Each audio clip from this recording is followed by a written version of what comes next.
de vous retrouver pour vous informer. Mesdames, Messieurs, bonsoir. Au sommaire de ce journal, annonce de l'ouverture d'une information judiciaire dans le dossier de la nationalité de Moïse Katumbi a été faite par le procureur général de la République. Florika Bangenumbi estime que Katumbi a tiré avantage des actes faux et faux documents pendant le temps passé à la tête de l'ex-Katanga.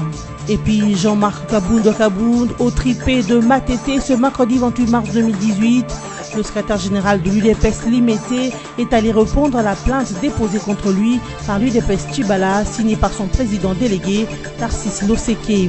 Kabound est accusé d'actes frauduleux visant à désorienter la base de l'UDPS et à nuire aux intérêts du parti. Et enfin, la ville de Bunia, dans la province de l'Ituri, vit le vent de la modernité. D'un côté, les infrastructures archaïques sont en train d'être rétapées et de l'autre côté, de nouvelles constructions voient le jour. Cette modernité concerne aussi bien les infrastructures sportives, mais aussi la voirie urbaine. Le dossier de Moïse Katumbi pour faux et usage de faux en rapport avec sa nationalité s'aggrave. Florika Bangenumbi, procureur général de la République, annonce l'ouverture d'une information judiciaire pour que le moment venu, Moïse Katumbi puisse répondre de tous ses actes. D'après lui, comment est-il possible qu'un individu se sachant de nationalité italienne puisse se présenter devant les services de l'État congolais pour acquérir un passeport et une carte d'électeur? Le PGR estime de ces faits que tout le temps passé par Moïse Katumbi à la tête de la province lui a permis de tirer avantage des actes faux et de faux documents. Vous vous souviendrez que dans une publication de Jeune Afrique datant du 22 mars 2018, il a été révélé que Moïse Katumbi aurait détenu une nationalité italienne depuis le 3 octobre 2000 avant d'y renoncer le 13 janvier 2017, soit 17 ans après. Depuis, le débat sur l'éligibilité de Moïse Katumbi à la course à la présidentielle de décembre 2018 s'y sont ravivés. Jean-Marc Kabound a été convoqué au tribunal de paix de Kinshasa-Matete pour comparaître ce mercredi 28 mars 2018. La plainte contre Kabound a été signée par Tarsis Loseke, président délégué de l'UDPS Tchibala. Les documents dénoncent un acte frauduleux qui vise à désorienter la base de l'UDPS et à nuire aux intérêts du parti. Tarsis Loseke demande au tribunal d'arrêter immédiatement Jean-Marc Kabound et exige une réparation de 100 000 $ américains pour dommages et intérêts. Du côté de Limité, l'on déplore les projets de Bruno Tchibala, celui de liquider le parti une année après la mort de Etienne Tshisekedi.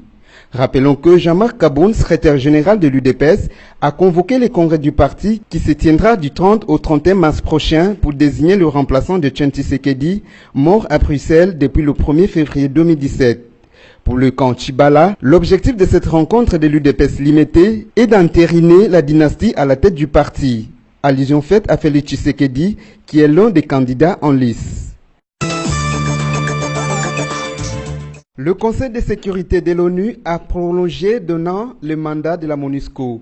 C'est le mardi 27 mars 2018 que ce Conseil a décidé de proroger jusqu'au 31 mars 2019 le mandat de la mission de l'Organisation des Nations Unies pour la stabilisation en République démocratique du Congo. Ce, en lui fixant comme priorité stratégique d'assurer la protection des civils et d'appuyer la mise en œuvre de l'accord du 31 décembre 2016 ainsi que du processus électoral. Adopté à l'unanimité des membres en application du chapitre 7 de la Charte, la résolution 2409 de 2018 a fixé ses priorités stratégiques suite aux recommandations présentées par le secrétaire général de l'ONU dans son rapport sur l'examen stratégique de la mission.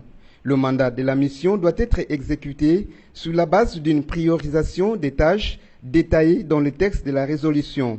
En matière de protection des civils, les priorités sont notamment d'assurer une protection efficace, dynamique et intégrée des civils menacés de violences physiques dans le cadre d'une approche globale, principalement en dissuadant et en empêchant tous les groupes armés et toutes les milices locales de commettre des violences contre la population ou en intervenant pour y mettre fin. Les conseils condamnent fermement tous les groupes armés opérant en RDC, exige immédiatement fin à toutes les formes de violence et demande que les forces armées de la RDC et la MONUSCO mènent des opérations conjointes pour les neutraliser. Dans ce cadre, la résolution prolonge également, à titre exceptionnel et sans créer des précédents ni remettre en cause les principes convenus régissant les opérations de maintien de la paix, le mandat de la brigade d'intervention de la mission. Chargée de neutraliser les groupes armés, celle-ci est placée sous les commandements directs du commandant de la force de la MONUSCO. Outre un rapport trimestriel sur l'état d'exécution du mandat de la MONUSCO, des mises en œuvre de l'accord du 31 décembre et du processus électoral, le secrétaire général devra aussi tenir les conseils informés par écrit tous les 30 jours des progrès réalisés au niveau politique ou technique vers la tenue des élections. Il devra également procéder d'ici à septembre prochain à un examen complet des performances de toutes les unités de la MONUSCO, y compris dans le cadre de la politique de la tolérance zéro à l'égard de l'exploitation et des atteintes sexuelles commises par les agents de la MONUSCO.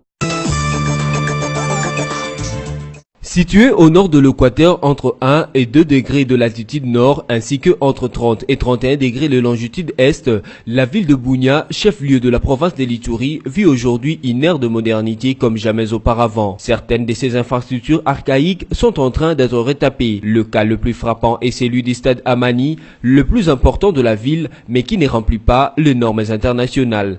À cet effet, un nouveau stade moderne et gardant la même appellation est en train d'être construit sur l'avenue Nyamaragi au quartier Kinda dans la commune de Bunia. Avec les 10 millions de dollars américains déboursés par le gouvernement central, ce nouveau stade a une capacité de 9000 places. Les responsables de la société chinoise chargée de ce travaux donnent ici l'état d'avancement de travaux. Now we are to the columns. À l'étape où nous sommes, on peut estimer que déjà 40% des travaux sont déjà exécutés parce qu'on a déjà érigé les colonnes. On est maintenant en train de... On a terminé une partie des poutres dans 3 zones et on a même commencé à couler les poutres à la 4e zone sur les 6 zones qui existaient. After this, we will do the concrete. Si on finit à couler les poutres, on va poser les dalles partout comme vous voyez ici. Après la pose des dalles, on va mettre une couche imperméable en plastique là où les gens vont s'asseoir et puis entretenir la pelouse dans l'air des jeux. Il s'y est de noter également qu'outre le stade, des immeubles, de même que d'autres bâtiments modernes, poussent comme de champignons dans cette ville. Ce bâtisse sont soit du gouvernement provincial, soit d'autres services étatiques ou encore de privés. Les vents de la modernité qui soufflent à Bunia n'épargnent pas la voirie urbaine. Plusieurs voies routières sont créées et d'autres réfectionnées pour y fluidifier la circulation, notamment Musanga, Salongo, Kapas et ainsi de suite. Toutes ces avancées démontrent l'effectivité de la paix retrouvée à Bunia, voire dans toute la province de l'Ituri.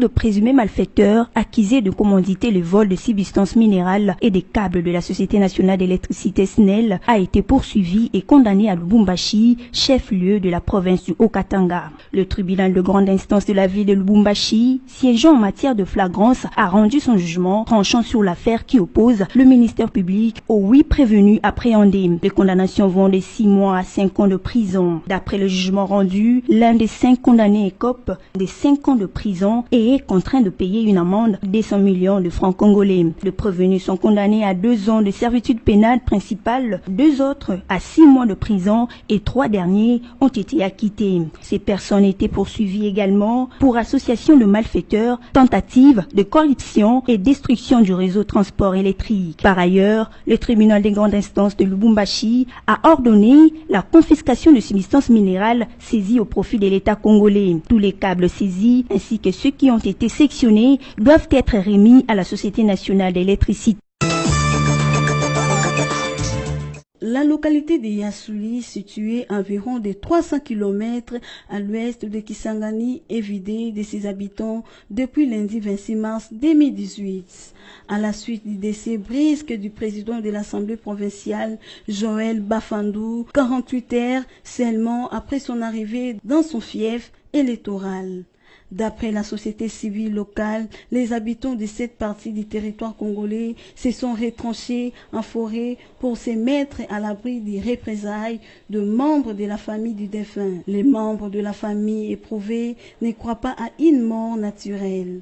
Pour eux, la mort inopinie de Joël Bafandou a été causée par quelqu'un. Ainsi, pour rétablir le calme dans la localité Yassouli, le comité territorial de sécurité d'Issangui a décidé de dépêcher quelques policiers en renfort. À présent, le rappel des principaux titres. Annonce de l'ouverture d'une information judiciaire dans le dossier de la nationalité de Moïse Katumbi a été faite par le procureur général de la République. Flori Kabange Numbi estime que Katumbi a tiré avantage des actes faux et faux documents pendant le temps passé à la tête de l'ex-Katanga. Et puis Jean-Marc Kabound au tripé de Matete ce mercredi 28 mars 2018. Le secrétaire général de l'UDPS Limité est allé répondre à la plainte déposée contre lui par l'UDPS Tchibala, signée par son président délégué, Tarsis Loseke. Kabound est accusé d'actes frauduleux visant à désorienter la base de l'UDPS et à nuire aux intérêts du parti. Et enfin, la ville de Bunia, dans la province de l'Ituri, vit le vent de la modernité. D'un côté, les infrastructures archaïques sont en train d'être rétapées et de l'autre côté, de nouvelles constructions voient le jour. Cette modernité concerne aussi bien les infrastructures sportives, mais aussi la voirie urbaine. Fin de ce journal, bonne soirée en notre compagnie.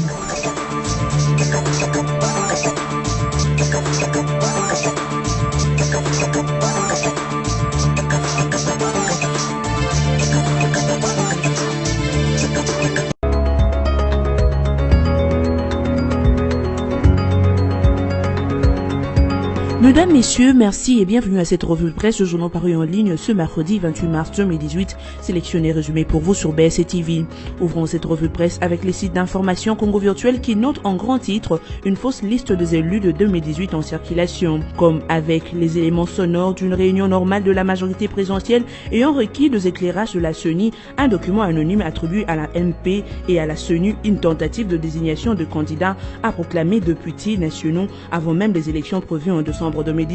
Une manœuvre dont l'objectif n'est autre que de discréditer la centrale électorale et partant le processus électoral. Ainsi, la majorité est accusée de phagocyter les élections à son profit. Le service de communication de la Commission électorale nationale indépendante a démenti énergiquement l'existence d'une liste présentée comme celle de présumés élus de prochaines élections qui doivent se tenir en décembre 2018. Cette liste est en effet diffusée dans les réseaux sociaux depuis le week-end dernier et la centrale électorale la dénonce comme étant une manœuvre tendant à discréditer son travail pour au finish disqualifier l'ensemble du processus électoral. À la moindre analyse préliminaire, ce document ne résiste en effet à aucune critique quant à son authenticité. Datée du 9 février 2018, la liste est en effet présentée comme étant le produit d'une structure qu'il a présentée comme appartenant à la MP. Les centres de coordination des élections réalisés en collaboration avec une autre structure, cette fois-ci de la CENI, la cellule d'informatique et vérification. Poursuivons cette revue de presse avec l'actualité.cd qui titre « Le PGR ouvre une information judiciaire au sujet de la nationalité des Katumbi. Le procureur général de la République, Flori Kabange Numbi, annonce avoir ouvert une information judiciaire pour faux et usage de faux en rapport avec la nationalité de Moïse Katumbi. Dans un élément sonore de Radio Kapi ce mardi 27 mars 2018 et dont une copie a été transmise à actualité.cd par les services de communication du PGR, Flori Kabange Numbi déclare que l'ancien gouverneur de l'ex-Katanga devrait répondre de faits liés notamment à sa présumée nationalité italienne. Selon certains documents publiés par le magazine Jeune Afrique, Moïse Katumbi, candidat déclaré à la présidentielle, aurait détenu la nationalité italienne depuis l'an 2000 avant de renoncer en 2017, soit 17 ans après. Depuis ces révélations, plusieurs membres du pouvoir, dont le secrétaire permanent du Parti du Peuple pour la Reconstruction et la Démocratie, PPRD, Ramazani Chadari, insistent sur l'éligibilité de Moïse Katumbi au prochain scrutin. Bouclons cette revue de presse avec l'agence congolaise de presse ACP qui écrit « Suspension de toute augmentation de prix du pain sur toute l'étendue de la RDC. Les prix du pain restent le même jusqu'à nouvel ordre, soit 200 francs pour le pain baguette et 300 francs pour le pain carré à Kinshasa, a décidé mardi le gouvernement à travers le ministre d'État à l'économie nationale, Joseph Kapika, à l'issue de sa visite tous les matins dans les installations de différentes usines de planification industrielle de la capitale. Cette décision prise sous l'impulsion du président de la République, Joseph Kabila Kabange, qui suit les dossiers de près compte tenu de son caractère sensible sur la vie de Congolais, ne doit pas souffrir d'exécution, a précisé Joseph Kapika. Les opérateurs économiques du secteur de panification n'ont pas respecté le mot d'ordre du gouvernement qui consistait à surseoir l'augmentation du prix de pain sur le marché de Kinshasa, a déploré les ministres d'État avant de révéler avoir demandé en son temps aux opérateurs économiques du secteur de panification de lui faire parvenir leur structure des prix. Les prix sont libéralisés, mais il faut envoyer au ministère leur structure avant de les appliquer, a dit le ministre d'État Kapika. Ainsi s'achève cette ronde de journaux. Merci à vous qui l'avez suivi. À la prochaine.